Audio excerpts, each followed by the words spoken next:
It's always a good listen, and we'll dive into some of these X's and O's. And let's start here, Justin. Looking at this offense, most fans, I think, have it in their mind that Ohio State's a passing offense. Ryan Day, receivers all over the place. Do Mike Leach, obviously, they throw the ball. Now he might be, he might actually be that guy that the rest his soul, of course, that did want to throw it every play of the game. But if you look up like an Ohio State or a Tennessee, they have this reputation that, oh, well, they're scoring all these points. They throw it all over the yard. You look up their pass attempts per game, and they're like 40th, 45th in the nation.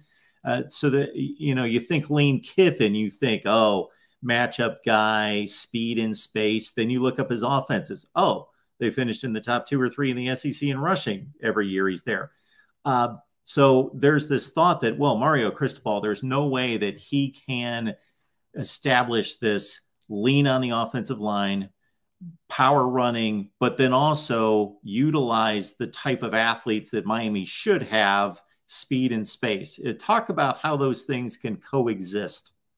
Yeah, I mean, Lane Kiffin's mentality is, yeah, they are going to throw the ball a bit, but, even at FAU, Devin Singletary was his name, right? The running back. Yes. I mean, he always had a really good, strong runner, right? In a rushing attack that, sometimes his quarterbacks are running, sometimes it's not, right? You kind of give and take a little bit of that a lot of times with a run-first quarterback on accuracy and some other things. They get banged up, and, your throwing shoulder gets hit a lot.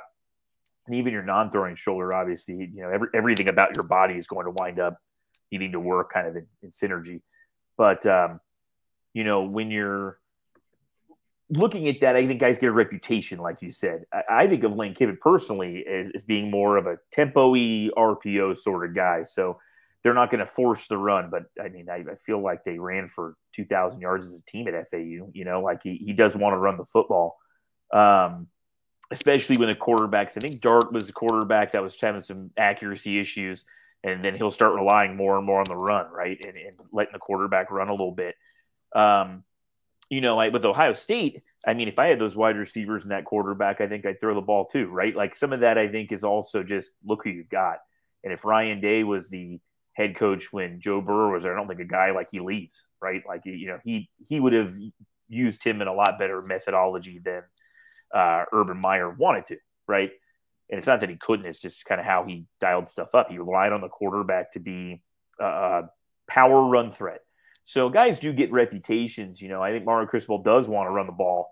I think they're trying to get to the line that can do that, right? Like, I mean, you've got CC there, the right tackle out of IMG. I mean, that's a big guy to run behind. You've got Cooper, the big guard. Cohen, they brought him from Alabama. Go figure.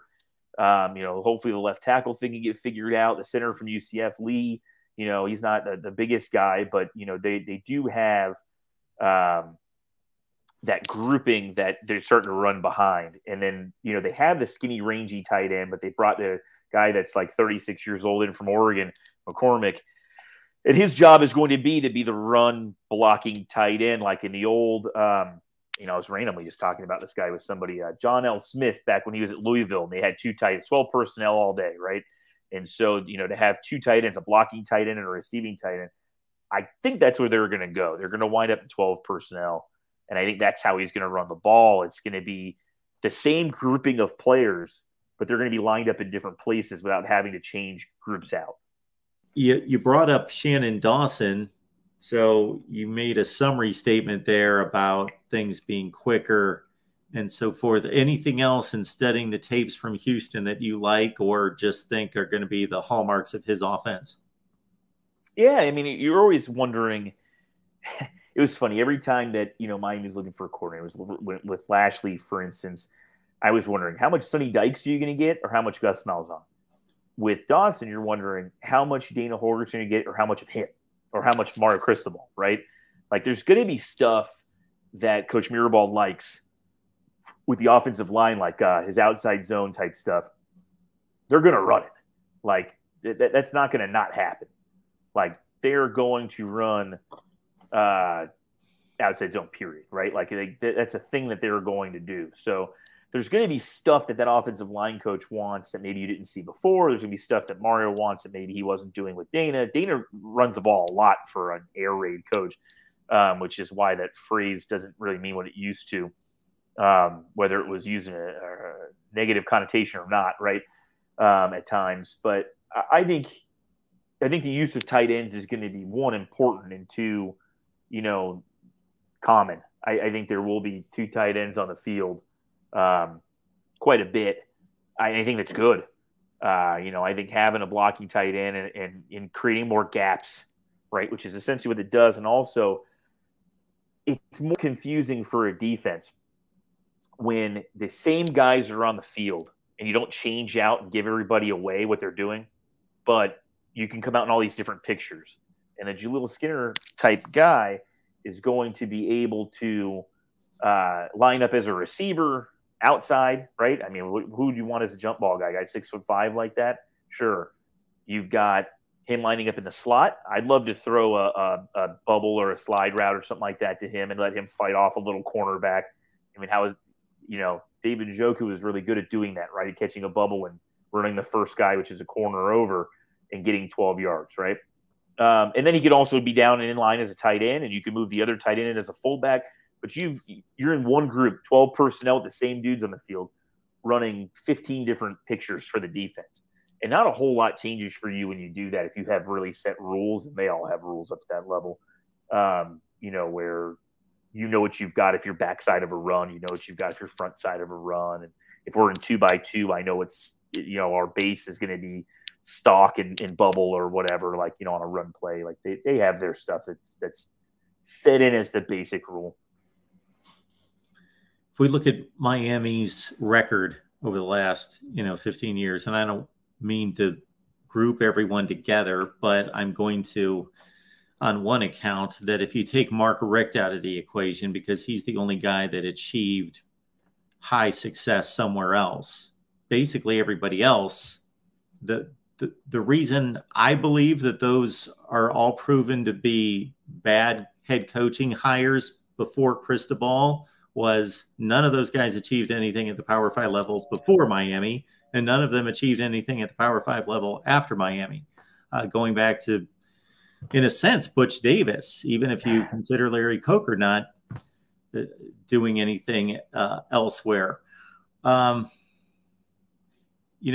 much is it talent versus coaching based on, how long have you been watching Miami football and been disappointed by the results? I was lucky enough to have been alive for all of the baseball or all of the football championships and all but one of the baseball championships. So I had the maybe lucky and maybe, having it almost where it's like, where the hell did this go, right? For my formidable teenage type years, I mean, Miami was pretty darn good all but, 1997, right? I mean, from 83 all the way through to 2003 or so, it was like, man, this is the team to watch, right? Outside of a year here or a game there or whatever. Yeah. I mean, what you said about – so I got really spoiled. Mainly growing up, Dennis Erickson would have been my first real, remembering all the games really well. And, 89, 90, 91, stuff like that. 94 was a rough one. My parents dragged me to some New Year's party in Miami. Was losing to Nebraska, as this 95, as this thing was happening. And I was just sitting there first of all, you're not with any of your friends. You're with your parents at some New Year's party. Which is boring as hell, as we all know. It's like going to Home Depot with your dad, right? It's the most boring experience of your life. And on top of that, the only thing I care about in the entire world outside of, Lisa Bonet or something like that is melting down before my eyes right in front of it, right? You're like, holy crap, this is miserable. So, then it's from Erickson. And then, with Butch Davis, it was an interesting choice, right? I mean, the guy had won Super Bowls, so you're like, all right. But he was the disciplinarian and all that stuff, which, in some regards I really agree with, and some at this point are a bit passé. But, I think those were interesting years. I mean, he was going to run the Cowboys stuff, whether he had the talent to do it or not. I mean, he was talking about square peg round hole in those first couple of years. And then eventually, obviously, you recruit the best team in the world, and it kind of happens. Whichever team you think it is. I think it's 2001 Miami, as a biased opinion. And then you do get Coker. That was a mistake, right? Like Home Depot's Toys R Us. Oh God. That was a mistake for Larry Coker. It was the easy, cheap, fast hire. Like, well, he's here, he's laying around. Like, geez, man, if you get divorced, do you just go date the neighbor? Like, I would hope not, right? Like, come on, man, branch outside, go to Paris, have you a vacation or something. So that was tough. And then just to keep doing it was like the definition of insanity, sort of a thing. I actually had some hope with Al Golden. I thought anybody that could do anything at all at Temple would pan out. So and obviously Rule looks okay, right? And it's like he's put together outside of Carolina an okay resume. And Jeff Collins kind of tanked at Georgia Tech, but and then you look at Mark Richt. I mean, he had that great season. He had been at Georgia. He had been at Florida State. I mean, it was an interesting choice too, in a whole different series of ways. And he's a very giving person. He gave money back, which was great. And then you run into Manny Diaz, which everybody that knows me knows I was against that wholeheartedly. And then I mean, I don't know who else you would have wanted besides Mario Cristobal, to be honest with you. I mean, there are things that he does that I don't agree with, but it doesn't mean I didn't think he wasn't the best hire. I mean, you come on now. I thought that was probably the best hire. I can't think of anybody else you would have gotten that could have drawn the money that he's drawn in